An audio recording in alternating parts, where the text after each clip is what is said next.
Good morning. Sabihin mo sa katabi mo, you are deeply loved by the Lord. Sino po sa inyo naniniwala, anuman ang ating kalagayan, anuman ang ating sitwasyon, hindi nagbabago ang pagmamahal ng Diyos sa atin? I'll be reading to you once again, John chapter 1, beginning verse 1 hanggang verse 5, but allow me to read in particular verses 1 and 2. In the beginning was the Word, and the Word was with God, and the Word was God. He was with God in the beginning. Let us pray. Panginoon Diyos, maraming pong salamat ngayong umaga. Niloob mo na kami po ay magsama-sama. Salamat po sa mga kapatid na ngayon po ay kasama po namin. At bayaan po ninyo sa pag-aaral ng iyong salita, patuloy namin itong lubos sa mga unawaan at may apply namin ito sa aming mga buhay. Salamat po sa iyong pagtuturo ngayong umaga. Sa pangalan ni Jesus ng aming dalangin, ang lahat ay magsabi ng malakas na Amen. Ang ating pag-uusapan ay pinamagatang kong the pre-existence of the Lord Jesus Christ. Pag sinabi po natin pre-existence, ito po yung ang Panginoon bago siya nagkatawan tao ay nabanggit na po sa Biblia at nag-i-exist na po siya.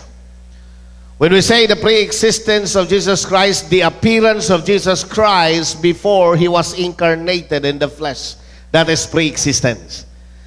Ang manifestasyon ng Panginoong Hesukristo bago siya pinanganak sa pasamsaman.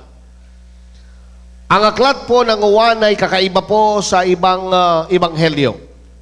Kakaiba sapagkat ito po ay nagtatala ng ministeryo ng Panginoong Hesukristo sa Judea at maging sa Jerusalem, na kung saan ay hindi po naitala sa tatlong mahalagang ebanghelyo. The book of Matthew, Mark, and Luke. At ito po ang aklat ng Juan reveals more fully the mystery of Jesus' personhood.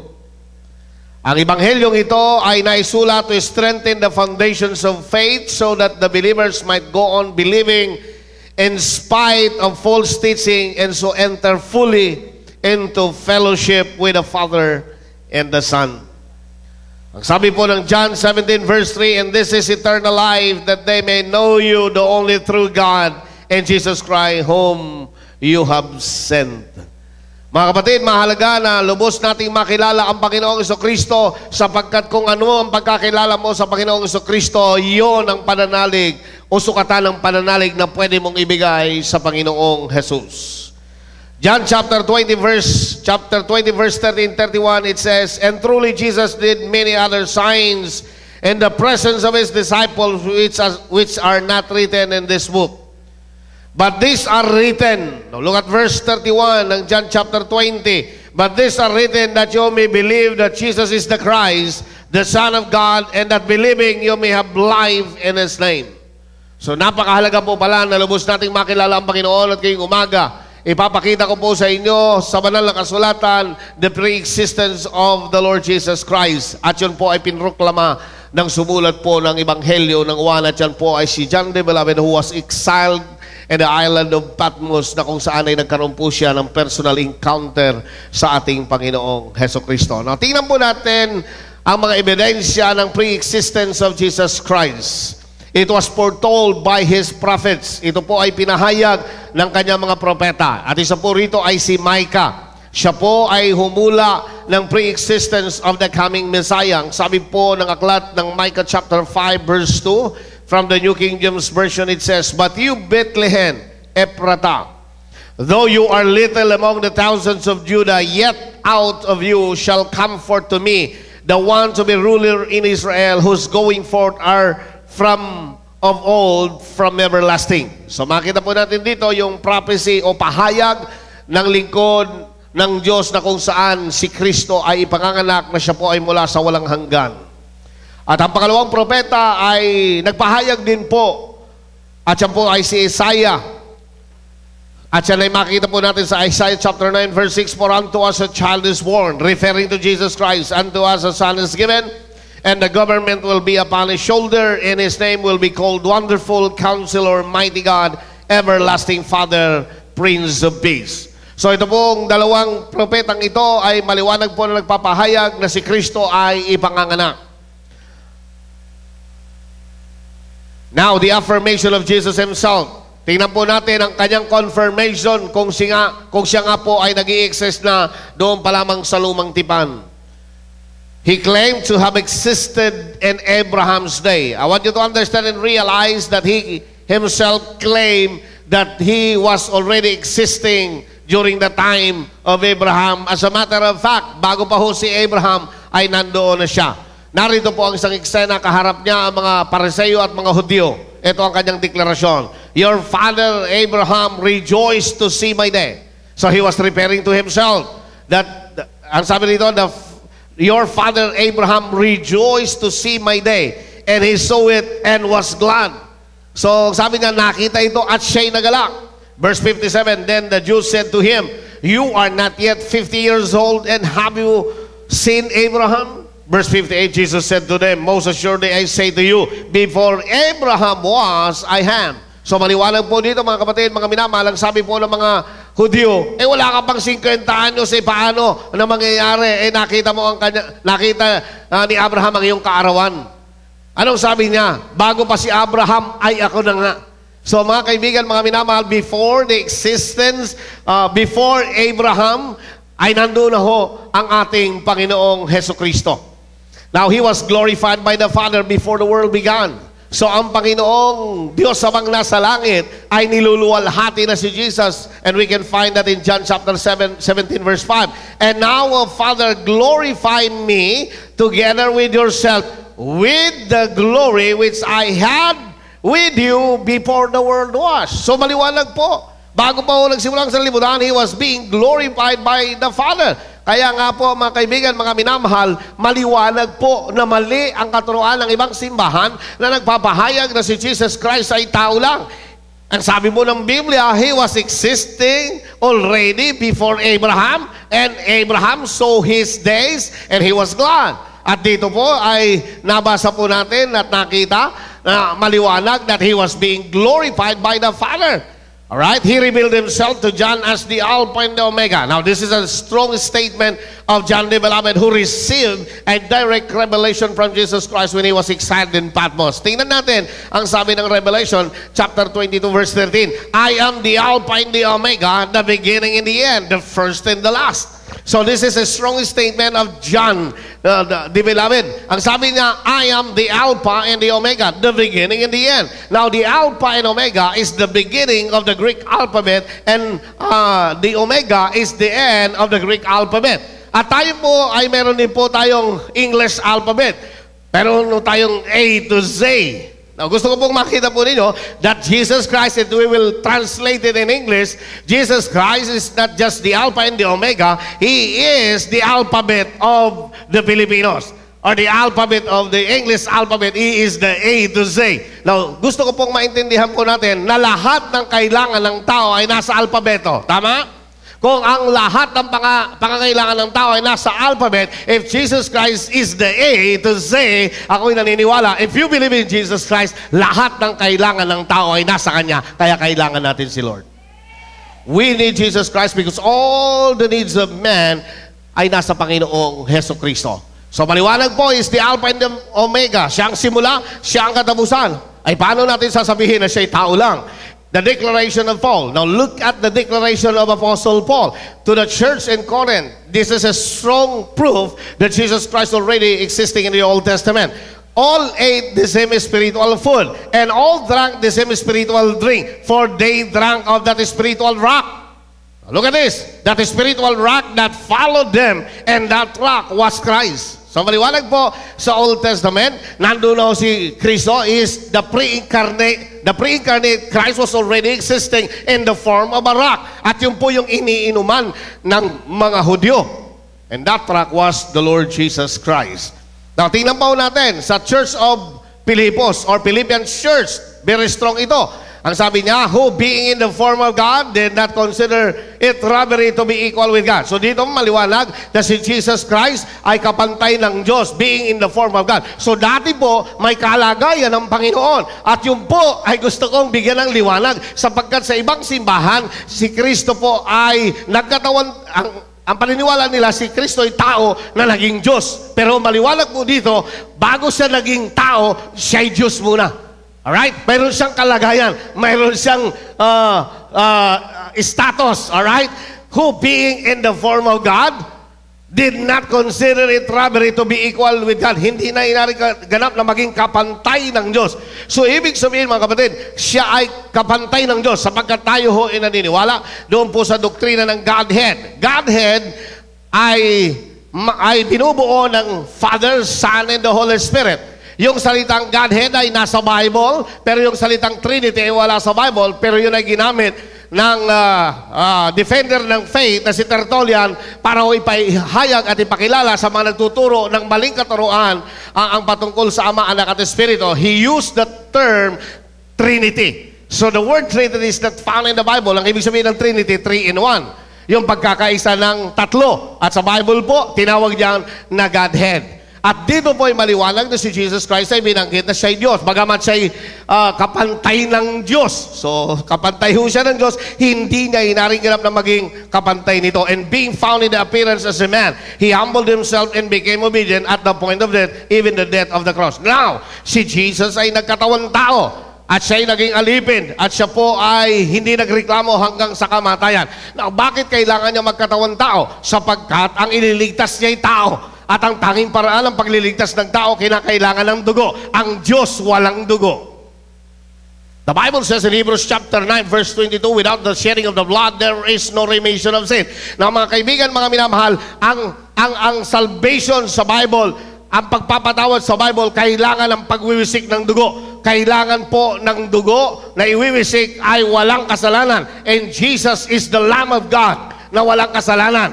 Alright? At He takes away the sin of the world. So, kinakailangan niya magkatawang tao. Bakit na kailangan magkatawang tao? Para yung kanyang dugo ay mabubo. At dahil sa pagkabubo ng dugo ni Kristo, lahat ng tao sa mundong nabubuhay at sa darating pang panahon, lahat po yan ay ligtas. Potentially, they are all saved. And if they will just believe what Jesus Christ has done on the cross, then they will receive salvation and forgiveness from all their sins. Amen po ba? So, to the church in Philippi, he revealed who He is, who He was. Alright? To the church in Colossae, yung sa Colossian church, ito ay hina-highlight ko para lalo nating madiin at makita the pre-existence of Christ. For by Him, I want you to understand that, for by Him, referring to Jesus Christ, all things were created that are in heavens and that are on earth. Now, for by Him, all things were created. Sumentro po kayo dyan. Ang sabi po rito, for by Him. Sino yan? Si Jesus Christ, all things were created. So, ibig sabihin, sa creation pa lang, nandoon na si Jesus Christ. Now, anong patunay dyan? Doon po sa aklat ng Genesis chapter 1, ay maliwalag na nandoon siya, let us make man. So, nandoon na ho siya. Ang sabi po ng iba, yun daw po ay anghel. Hindi po totoo yan. Sapagkat God, the Father, was speaking to a person na kalibel niya. Alright? Kaya nung sinabi ng let us make man, hindi po anghel. Because angel was a creation and not a creator. But Jesus Christ was mentioned as a creator. And that's why si Jesus po, bagamat hindi binanggitan na doon si Jesus, maliwanag po yun. Nang sabihin ng let us, kasama doon ang Holy Spirit, who was hovering doon sa mundo ng sabi mo ng Biblia, wala pang form. And the word that was spoken by the Father, that was Jesus Christ. In the beginning, He was the Word, and the Word was with God. So mga kaibigan, mga minamahal, maliwanag po, from the very beginning, from the very start, on the creation of the heavens and the earth, ay nandun na ho si Kristo. At ang sabi rin, all things were created through Him and for Him. So, ang lahat daw ay nalika sa pamagitan niya. Kaya nandun na siya. Siya po yung salita na sinalita ng Ama. Alright? Ang Holy Spirit ay kasama sa paglikha. Ang sabi po sa Genesis chapter 1. And even in the book of Job, nung nilikha ang tao, yung Holy Spirit ay nandun na rin. So, ang sabi po rito, all things were created. Kasama dyan ang tao. Listen to me carefully. Sabihin mo sa katabi mo, kasama kang nilikha ng Diyos. Kasama kang nilikha ni Jesus. All things were created through Him and for Him. Now listen. I want you to understand and realize that God created all things that is for Jesus. At kasama po dyan, na nilikha ng Diyos ay tao. Kaya ang tao ay nilikha ng Diyos hindi para magsilbi sa demonyo, hindi para magsilbi sa sino man. We are created to serve and worship God alone, nothing more, nothing less. We are created for Jesus alone. So we should not serve Satan. We must serve Jesus. Eh bakit maraming tao naglilingkod sa demonyo? As a matter of fact, they are offering their lives to serve Satan. Pinagpapalit nila ang kanilang kaluluwa, yumaman lang sila. Look at the Illuminati. Ang Illuminati is a group or organization that they worship Satan. Pinagpapalit nila ang kanilang kaluluwa, kapalit ng katanyagan, ng karangyaan, at marami pang iba. At marami po niyan, na member ng celebrity na nasa ibang bansa, at mga famous na tao, na ibinigay ang kanilang sarili in exchange of their soul para sa wealth, fame, at marami pang iba. Pero mga kaibigan, mga minamahal, tayong mga Kristiyano nagpapasalamat sa Diyos. Maaari hindi tayo mayaman physically, financially, pero ang tiyak ko po, ibinigay natin ang ating buhay at yun ay higit pa sa kayamanan at yun ang pinakamahalaga because it will usher us into the kingdom of God wherein we will be dwelling forever. Yun po ang pinakamahalaga sa lahat. Amen! And He is before all things. Now look at this. That shows the pre-existence of Christ. And He is before all things. Lahat ng bagay, nauna siya. And in Him, all things consist. Very strong statement.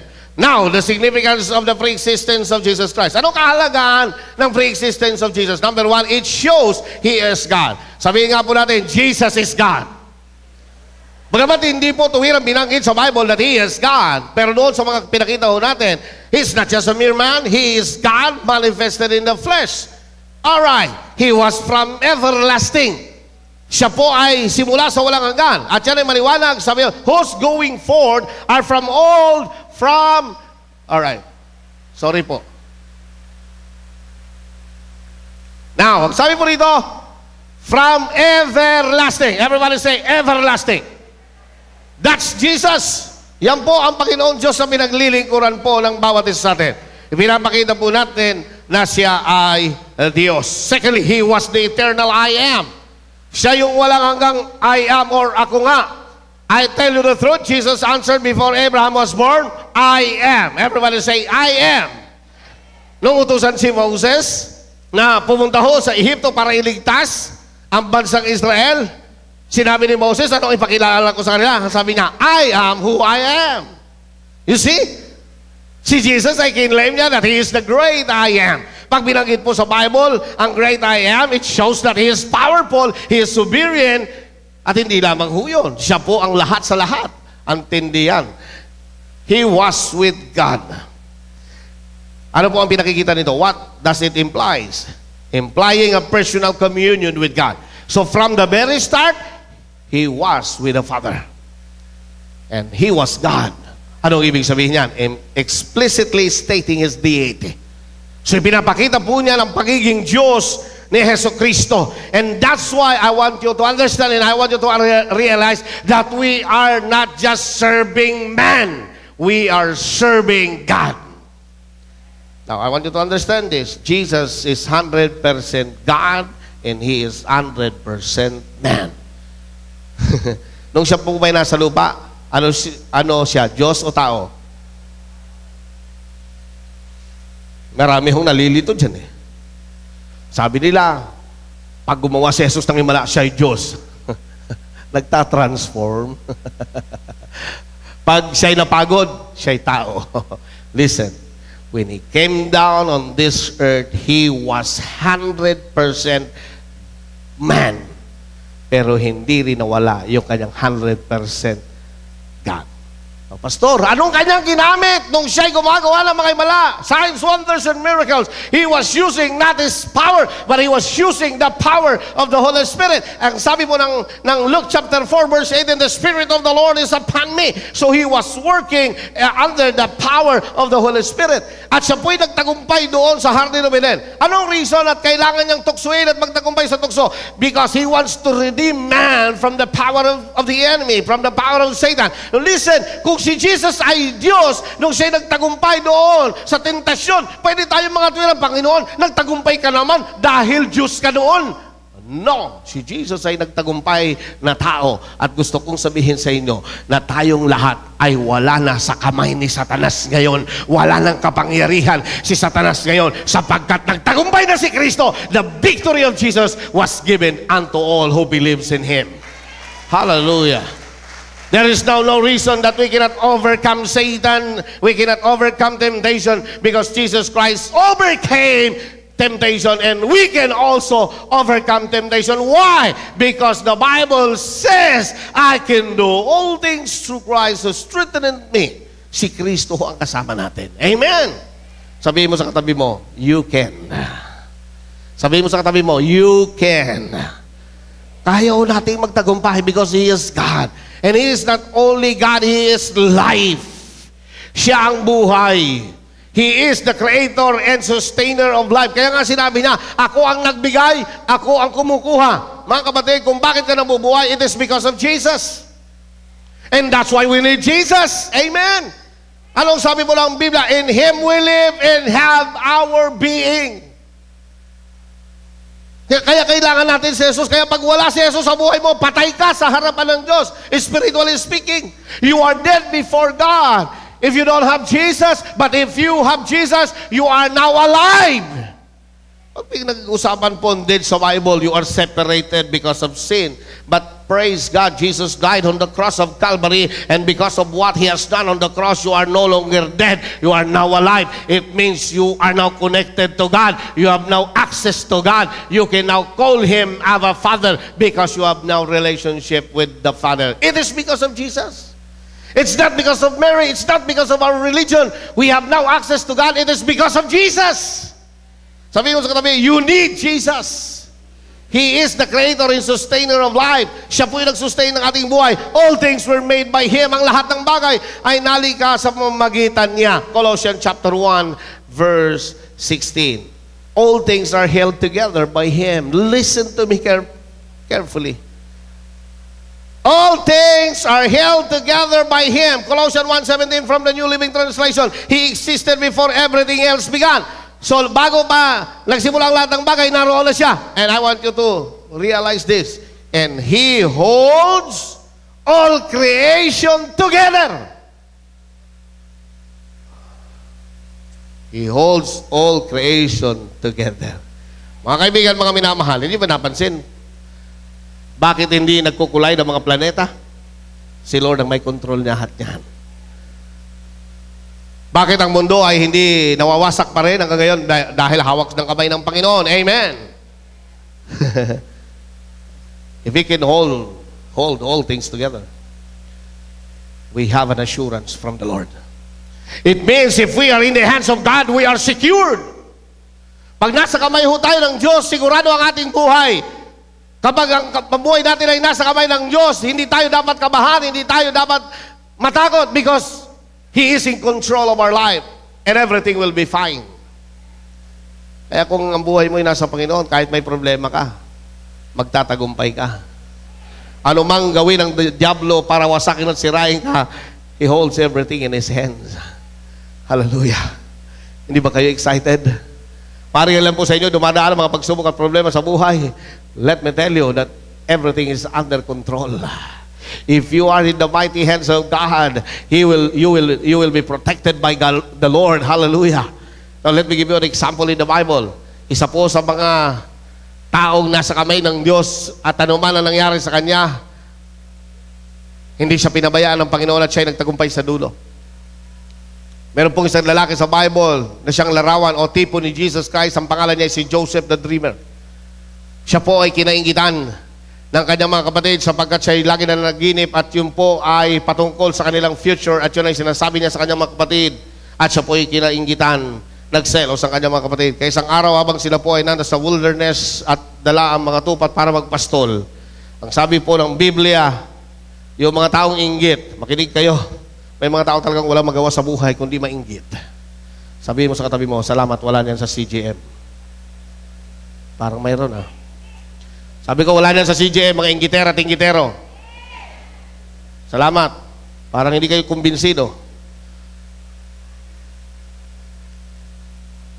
Anong ginawa nila? Sabi po ng isa, patayin natin. Sabi na, wag.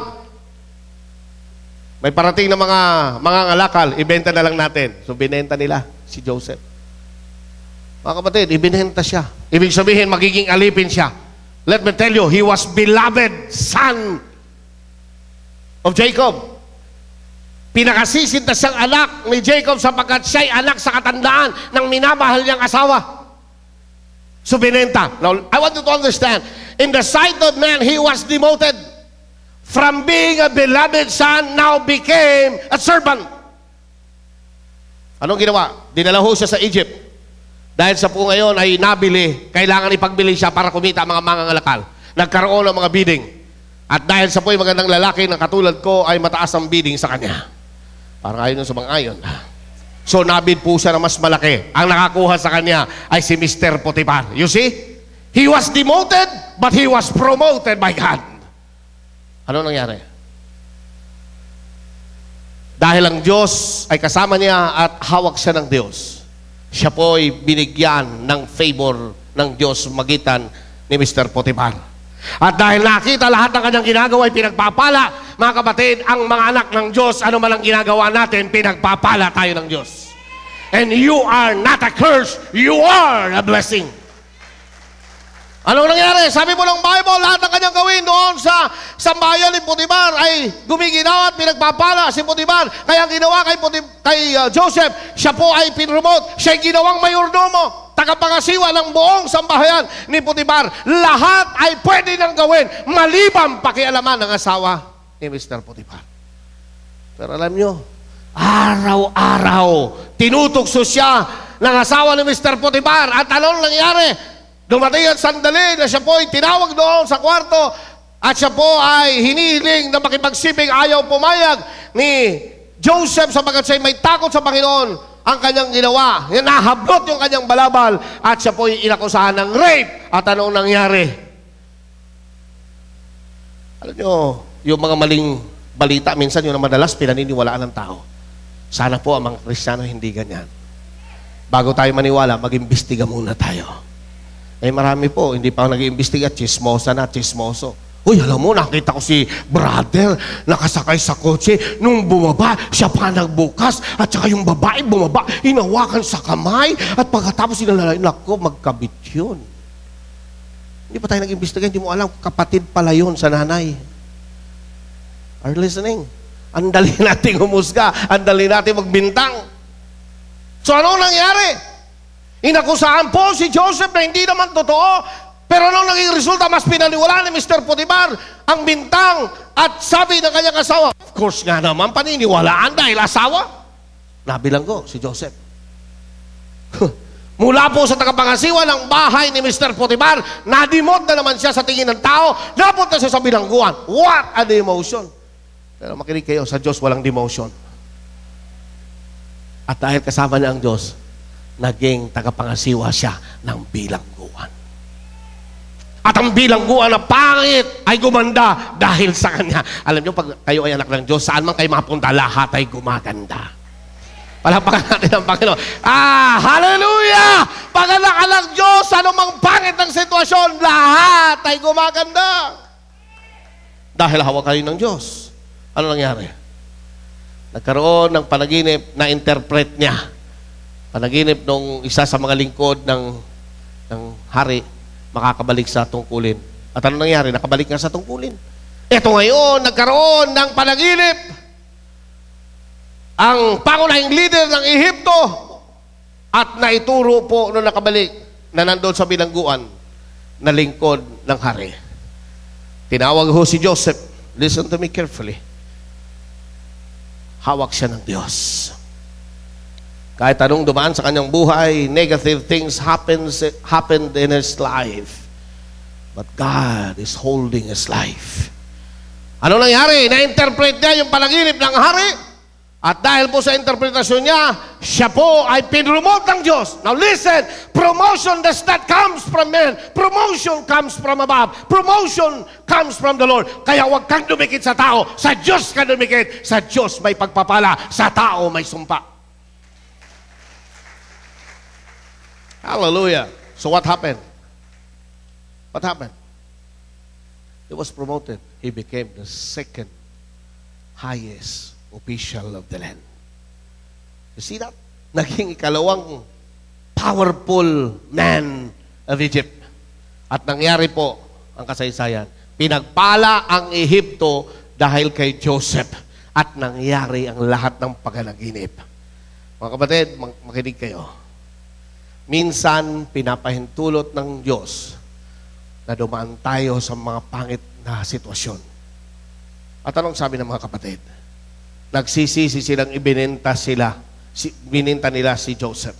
Pero nung sabi ni Joseph, pinahintulot ito ng Diyos. Pinauna lang ako. Dahil nung nagkaroon ng tagutom, ang mga anak ni Jacob ay pumunta sa Egypt at nagkaroon sila ng pagkain. Sinustain sila ng Diyos at sila po dinala sa Egypt at binigyan sila ng magandang lugar dahil po kay Joseph. Egypt was blessed because of Joseph.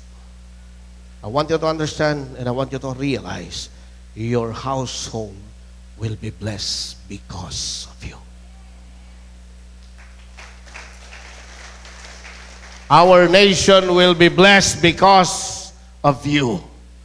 Ang bansang ito ay pagpapalain dahil sa mga Kristiyanong katulad nyo at katulad ko. Nandiyan pa ba kayo?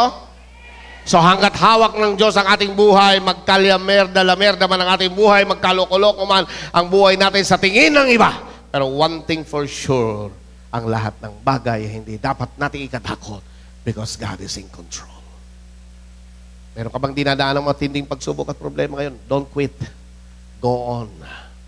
Huwag kang aayaw. Magpatuloy ka sa Panginoon. Amen? Sometimes we are being discouraged. Stress will come into our lives. We are offended by so many people around us. You are discouraged by those people around us. Maybe you are discouraged by those people that criticize you. Don't give up. Go on. Run the race that God set before you because God is holding your life.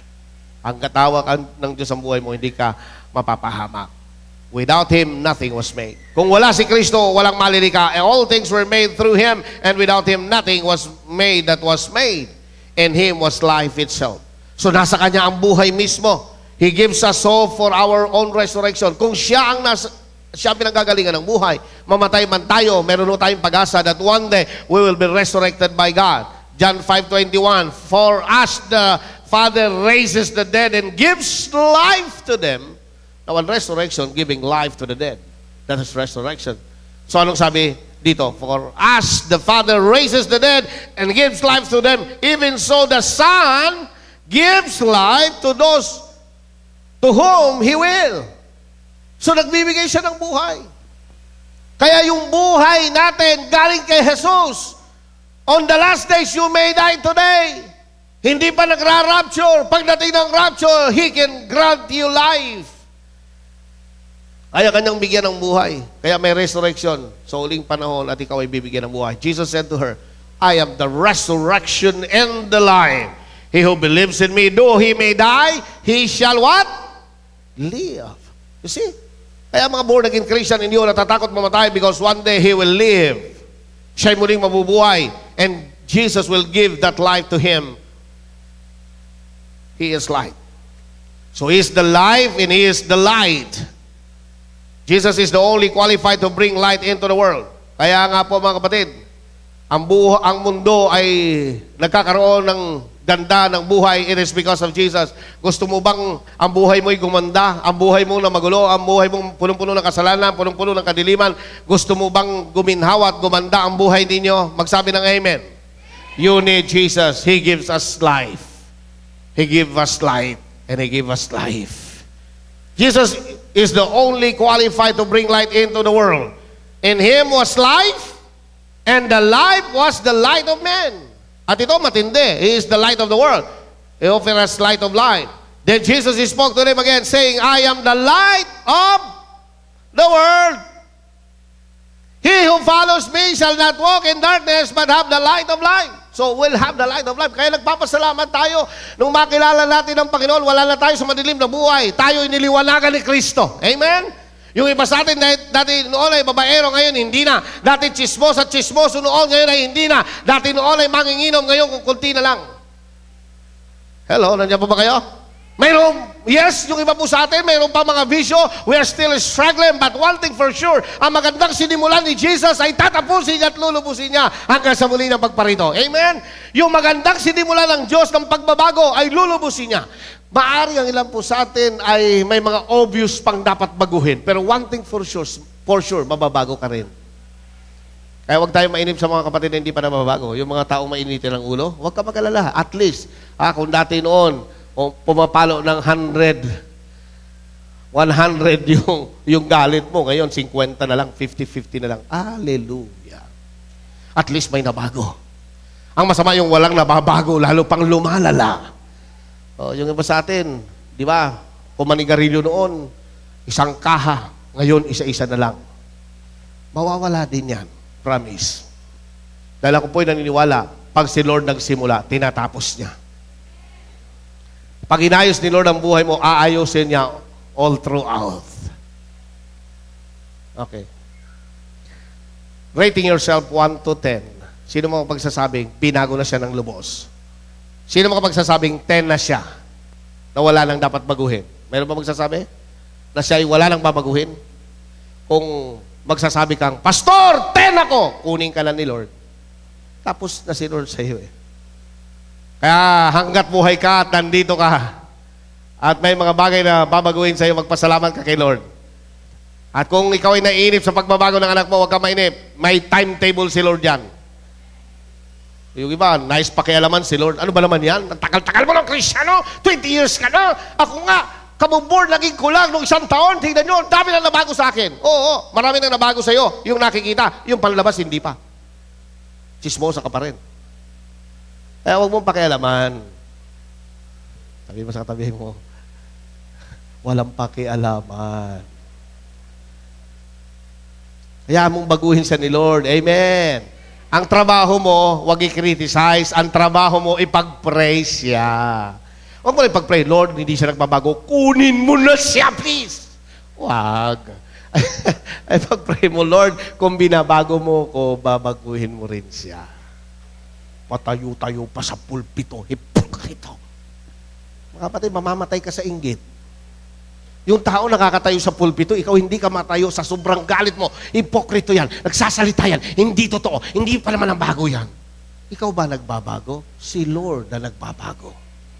Kaya hayaan mo si Lord magbago. Ano? Kasi po kung lahat ng tatayo rito ay talagang nilubos na. Nako, sa Old Testament, pag dumikit ka sa kortina na hindi ka palubos, mamamatay ka. We are now living in grace. Salamat sa Diyos. Dahil kung wala tayo sa grace, may mga tumatayo dito na nagsinungaling at nakapagsasalita. Salamat, hindi ka bumubula ang bibig at hindi ka bumubulagta. Abay, noon nalaglag lang yung kabalang tipan eh. Hindi naman sinasadya. Sinalo, namatay yung sumalo. Kasalanan ba niya yun? Gusto niyang iligtas, huwag madisgrasya yung... Are you getting my point? Ngayon, nasa biyaya na tayo. Binibigyan tayo ng Diyos ng maraming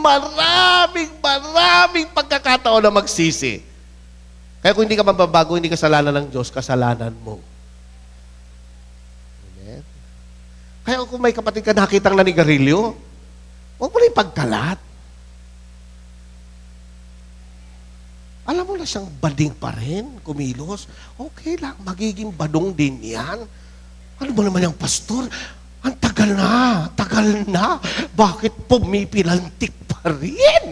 Ano ba naman yan, pastor? Huwag kang mag-alala. Si Lord ang bahala dyan. Hindi mo problema kung pumipilantik siya. Siya ang may problema. Hello? Kaya pag may mga nakikita kong kapatiran, ay kapatid. Okay lang yun. Naintindihan na natin. Si Lord is very patient. Ang Diyos ay maunawain. Kaya tayo man ay maging maunawain. Hindi na nga makaakyat, tinadyakan mo pa. Manok ko hindi na makaakyat, sige brother, alalayan kita, sige sister. Yun ang maganda, yun ang mga tunay na nagmamahal ka sa Diyos, nagdadamayan, nagtutulungan, nagpapalakasan, nag-i-encourage sa isa't isa. Yun ang trabaho natin sa church na ito. Amen! Amen! Hallelujah! Those who trust in Him will be called the sons of light. So listen to me carefully. Jesus is the light of the world. He gives light and give direction and hope and give encouragement, life, and hope to the people during His time. Gumanda ang buhay ng mga tao sa panahon ni Kristo. At alam niyo po ba, pag sumusunod tayo kay Kristo, we are considered to be the sons of light. Light, ibig sabihin nun, nung si Jesus nabubuhay dito, siyang tumatanglaw, siya nagbibigay liwanag, siya nagbibigay ng direksyon, siya nagbibigay ng pag-asa. Kung tayo ngayon ay mga anak ng liwanag, ibig sabihin, pinapasa ni Jesus yung kanyang trabaho sa bawat isa sa atin. So today, we will be the sons of the light. Tayo ang pag-asa ng mga tao. Tayo magbibigay ng direksyon sa mga tao. Tayo magbibigay ng kalakasan sa mga tao. Tayo ang gagabay sa mga tao. Hallelujah. Then Jesus said to them, a little while longer the light is with you. Walk while you have the light, lest darkness overtake you. He who walks in darkness, ano sabi? Does not know where he is going. Lumalabo ng aking salamin. He who walks in darkness does not know where he is going. Hindi niya alam kung saan siya pupunta. While you have the light, believe in the light, that you may become sons of light. These things Jesus spoke and departed and was hidden from them. Brothers and sisters in the Lord, Jesus is offering us hope and guidance in this life, being the light of the world. In the book of Micah chapter 5 verse 4, He will stand and shepherd His flock in the strength of the Lord and the majesty of the name of the Lord His God. And they will live securely, for then His greatness will reach to the ends of the earth. He is capable of fulfilling His promises. Jesus, the pre-existed Christ, is with us. And He is God. And He is powerful. Whatever promises that He promised in the Scriptures, He will fulfill that. Gagawin niya yan. Anong sabi ni Joshua? 21 verse 45, not a word failed of any good thing which the Lord has spoken to the house of Israel. Wala pong binitawang salita sa bansang Israel na hindi sinagawa ng Diyos. All came to pass. And I want you to understand and realize this morning, He is able to do it because He is not just a mere man. Jesus is God. Sabi ko po, Jesus is God. And we are awaiting for His coming. Titus chapter 2 verse 13. Looking for the blessed hope and glorious appearing of our great God and Savior Jesus Christ. While we are waiting for His coming, you can experience the power, the blessings of the pre-existed Christ. And I want you to understand and realize that Jesus is with us today. Sabi ko po, si Jesus ay narito ngayon. Sa bawat pagtitipon ng mga anak ng Diyos, saan man tayo naroon. Sabi ni David, saan man ako pumunta, naroon ka. Kaya ang Diyos ay kasama natin ngayong umaga. Tumayo po tayong lahat. Now that we have realized that Jesus is God, ano man ang ating sitwasyon, ang ating mga kalagayan, kaya niya tayong tulungan. Are you struggling sa iyong pagbabago? Maring mayroon ka mga bagay na gustong isuko pero hindi ka magtagumpay. But Jesus can this morning. Kaya kanyang tulungan. Meron kang inihiling sa Diyos, maybe taon na ang binibilang, hindi mo pa natatanggap. Let me tell you. Kung hindi niya pinagkait si Jesus, Romans 8:32, hindi rin niya ipagkakait ang pangangailangan mo. I want you to close your eyes and bow down your head as I pray. Maring yung iba sa inyo may sakit at may karamdaman. Kapatid, paniwalaan mo si Jesus. Jesus is the healer. He is the same yesterday, today, and forever. Panginoon, lahat ng may sakit, salamat po, pinagaling mo na sila 2,000 years ago. And right now, Father, I declare that healing power will be manifested And now, release that healing to each and every one of us today. In Jesus' name. Lord, maaaring ilan po sa amin mayroong mga di pagkakaunawaan sa tahanan. Lord, kayo po ang mag-ayos. Maaaring sa mga samahan po namin sa pagkakaibigan ay mayroong hindi pagkakaunawaan, ikaw ang mag-ayos. Sa aming mga kapitbahay, mayroong di pagkakaunawaan, ikaw ang mag-ayos. Panginoon, ngayong umaga, wala kang pangakong sinabi na hindi mo tinupad ngayong umaga. Inaangkin po namin ang kaligtasan ng buong sambahian ng bawat isang narito. Kaligtasan ng aming mga kamag-anakan, kaligtasan ng aming mga kaibigan, kaligtasan ng aming mga kapitbahay. Inaangkin po namin. Lord, maaari ngayong umaga, hindi pa namin nararanasan ang financial breakthrough sa aming mga buhay. Right now, Father, I pray that they will experience financial breakthrough. Lord, as we faithfully give our tithes and offerings, you will allow us to experience financial breakthrough. Lord, release it right now to each and every one of us. Lord, mula ngayon, hindi na kami buntot, kami ulo, hindi kami sa ilalim, kami sa ibabaw, Panginoon. Lord, thank you so much that you will give us the ability to gain wealth.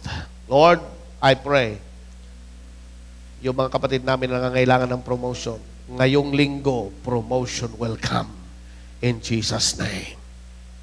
Lord, maraming pong salamat. Yung may mga relational problem, I pray that you will give them wisdom to settle all those relational problems.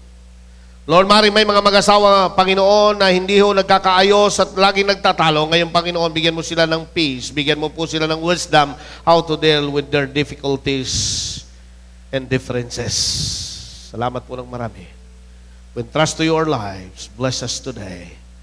In Jesus' name, ang lahat ay magsabi ng malakas na Amen. Hallelujah. Come on, just clap your hands and say, thank you, Lord. Thank you, Lord.